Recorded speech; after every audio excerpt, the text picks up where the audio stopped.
ನನಗೋಸ್ಕರ ವೆಯ್ಟ್ ಮಾಡ್ತಾರೆ ನಮ್ಮ ಕನ್ನಡದ ನಟ ನಟಿಯರಿಗೆ, ಕನ್ನಡ ಅಭಿಮಾನಿಗಳಿಗೆ, ಮತ್ತೆ ಎಲ್ಲ ಸಿನಿಮಾ ಅಭಿಮಾನಿಗಳಿಗೆ, ಮತ್ತೆ ನನ್ನ ಅಭಿಮಾನಿಗಳಿಗೆ ನಿಜವಾಗ್ಲೂ ಥ್ಯಾಂಕ್ಸ್ ಹೇಳ್ತೀನಿ.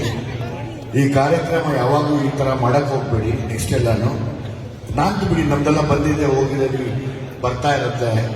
ಯಾರೋ ಹೊಸಬರು ಬಂದಿರ್ತಾರೆ, ಅವ್ರಿಗೆಲ್ಲ ಈ ಥರ ಮಾಡಿದಾಗ ತುಂಬ ಮನಸ್ಸಿಗೆ ನೋವಾಗುತ್ತೆ ಅಲ್ವಾ? ತುಂಬಾ ಜನ ಹೊಸಬರು ಬಂದಿರ್ತಾರೆ. ನಾವೆಲ್ಲ ಫಸ್ಟ್ ಫಿಲ್ಮ್ಗೆ ತಗೊಂಡ್ವಿ ಬೆಸ್ಟ್ ಆಕ್ಟರ್ ಅವಾರ್ಡ್. ಸುಮಾರು ಜನ ಹೆಣ್ಮಕ್ಳು, ಹೊಸ ಹೆಣ್ಮಕ್ಳು ಇನ್ಸ್ಪೈರ್ ಆಗ್ಬಿಟ್ಟು ಕಾಯೋದು, ಸಡನ್ ಆಗಿ ಹಿಂಗೆ ಮಾಡಿದಾಗ ಅದು ತಗೊಂಡ್ರು ವೇಸ್ಟ್ ಅನ್ಸುತ್ತೆ. ಸೊ ಬೆಟರ್ ಇಡೀ ನಮ್ಮ ಕನ್ನಡನ ಇನ್ಚಾರ್ಜ್ ಆಗಿರೋ ಈ ತಂಡ ಈ ಪ್ರಾಬ್ಲಮ್ಗಳಾಗ್ತಾರೆ, ಈ ತಪ್ಪಾಗ್ತಾರೆ ನೋಡಿಕೊಂಡ್ರೆ ತುಂಬಾ ಚೆನ್ನಾಗಿರುತ್ತೆ. ಎಲ್ಲರೂ ದಯವಿಟ್ಟು ಕೂತ್ಕೊಳ್ಬೇಕು ಅಂತ ಕೇಳ್ಕೊಳ್ತೀವಿ. ಎಲ್ಲರೂ ಪ್ಲೀಸ್. ಪ್ರತಿ ಸರಿನೂ ಹೀಗೆ ಕನ್ನಡನ ತುಂಬಾ ಎಂಡಿಂಗ್ ಮಾಡ್ತೀವಿ, ಅದನ್ನು ಬೇಜಾರಿರುತ್ತೆ ಒಂದು ಮನಸ್ಸಲ್ಲಿ. ಕನ್ನಡ ಅಷ್ಟೊಂದು ಕೆಳದ್ಮಟ್ಟಿಗೆ ಇಳಿದಿಲ್ಲ, ಕನ್ನಡದ ತುಂಬಾ ದೊಡ್ಡ ಸ್ಥಾನದಲ್ಲಿದೆ.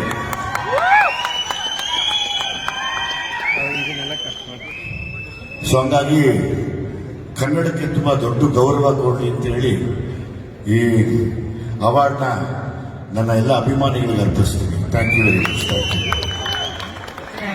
ಸರ್, ಬೆಸ್ಟ್ ಆಕ್ಟರ್ ಕ್ರಿಟಿಕ್ಸ್ ಖಂಡಿತವಾಗ್ಲೂ ಬಹಳ ಒಂದು ದೊಡ್ಡ ಅವಾರ್ಡ್. ನೀವು ಭೀಮಾ ಅನ್ನೋ ಒಂದು ಸಿನಿಮಾ ಮಾಡಿದ್ರು ಕೂಡ ನಿರ್ದೇಶನದ ವಿಷಯದಲ್ಲಿ ನೀವು ಒಂಥರ ಏಕಲವ್ಯ ಇದ್ದ ಹಾಗೆ ಸಾಕಷ್ಟು ಜನರಿಗೆ ಇನ್ಸ್ಪೈರ್ ಮಾಡಿದಿರಾ. 5 ವರ್ಷ ಇಂಡಸ್ಟ್ರಿನಲ್ಲಿ ಉಳಿಯೋದೇ ಬಹಳ ಕಷ್ಟದ ಕೆಲಸ. ಅಂತದ್ರಲ್ಲಿ ನೀವು 25 ವರ್ಷ ಮಿಕ್ಸ್ತಾ ಇದ್ದೀರಾ. ಇವಾಗ ಡೈರೆಕ್ಟರ್ ಆಗಿ ಒಂದು ಹೊಸ ಚಾಪ್ಟರ್ ನ ಶುರು ಮಾಡಿದ್ದೀರಾ. ನಿಮ್ಮ ಜೀವನ ಇವಾಗ ಮೆಲುಕು ಹಾಕಿದ್ರೆ ಏನ್ ನೆನಪಾಗುತ್ತೆ ಸರ್? ಏನ್ ಮನ್ಸಿಗೆ ಬರುತ್ತೆ? ನಾವು ಡೈರೆಕ್ಟ್ ಆಗಕ್ಕಿಂತ ಮುಂಚೆ ಆಕ್ಟಿಂಗ್ ಮಾಡಬೇಕಾದ್ರೆ ಬರೀ ಆಕ್ಟಿಂಗ್ ಮಾಡಿದ್ವಿ, ಆಮೇಲೆ ಉಪ್ಪಿ ಸಾರ್ನ ಕಾಪಿ ಮಾಡಿಬಿಟ್ವಿ ಅಷ್ಟೇನೆ. ಸೊ ಹಾಗಾಗಿ ಉಪ್ಪಿ ಸರ್ ನಮ್ಗೆ ಇನ್ಸ್ಪಿರೇಷನ್ ಡೈರೆಕ್ಷನ್ಗೆ. ಸೊ ಹಾಗಾಗಿ ಈಗ ಡೈರೆಕ್ಷನ್ ಏನ್ ಮಾಡ್ತಿದ್ದೀನಿ, ಸೊ ನಮ್ಗೆ ಗುರುಗಳು ಎಲ್ಲ ಅವರೇನೆ. ಸೊ ಹಾಗಾಗಿ ಅವ್ರನ್ನ ತುಂಬಾ ಇಷ್ಟಪಡ್ತೀವಿ, ಅವ್ರನ್ನ ಫಾಲೋ ಮಾಡ್ತೀವಿ.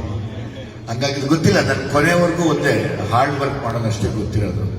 ಅದು ಮಾಡ್ತಿದ್ರೆ ದೇವರೆಲ್ಲ ಒಂದ್ ಕಡೆ 100% ಎಲ್ಲರನ್ನು ಗೆಲ್ಲಿಸ್ತಾನೆ. ಬಹಳ ಧನ್ಯವಾದಗಳು ಸರ್. ಆಕ್ಚುಲಿ ನಿಮ್ಮಂತ ಲೆಜೆಂಡ್ಸ್ ಈ ಒಂದು ವೇದಿಕೆ ಮೇಲೆ ಬಂದಿರೋದಕ್ಕೆ ವೇದಿಕೆಯ ಸಬೂಗು ಮೇರೆಗೂ